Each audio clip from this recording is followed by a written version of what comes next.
ఎన్టీఆర్ జిల్లా జగ్గైపేట ఆటోనగర్లో కెమికల్ కర్మాగారాల నుండి దుర్వాసన వస్తుందని తీవ్ర ఇబ్బందులకు గురవుతున్నామని ప్రజలు ఆవేదన వ్యక్తం చేస్తున్నారు. Sher Mohammed Peta cross road, Shantinagar, Sainagar, teachers colony ప్రజలు కెమికల్స్ నుండి వచ్చే దుర్వాసన భరించలేక రోజు తీవ్ర ఇబ్బందులకు గురవుతున్నారు. కెమికల్స్ నుండి వచ్చే రసాయన వ్యర్థాలను భూమి లోపలికి వదులుతున్నారని ప్రజలు ఆరోపిస్తున్నారు. దీనివల్ల పొల్యూషన్ ఎక్కువై కిడ్నీ ప్రాబ్లమ్స్ వచ్చి చాలామంది ప్రజలు అనారోగ్యాల పాలవుతున్నారన్నారు. కెమికల్ కర్మాగారాలపై చర్యలు తీసుకోవాలని ఎమ్మెల్యే శ్రీరామ్ రాజగోపాల్ తాతయ్యకు వినతి పత్రాన్ని ఇచ్చామని తెలియజేశారు.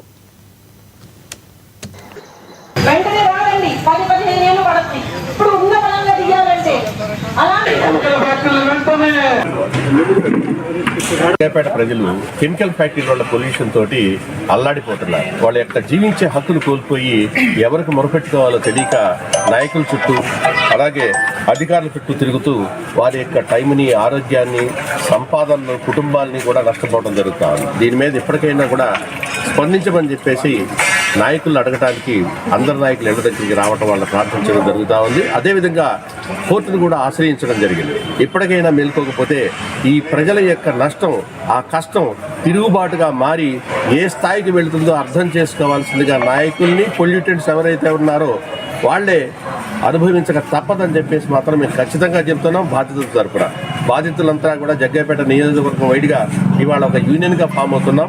ప్రతి వార్డు నుంచి కూడా కొంతమంది మెంబర్స్ ఇందులో జాయిన్ అవుతా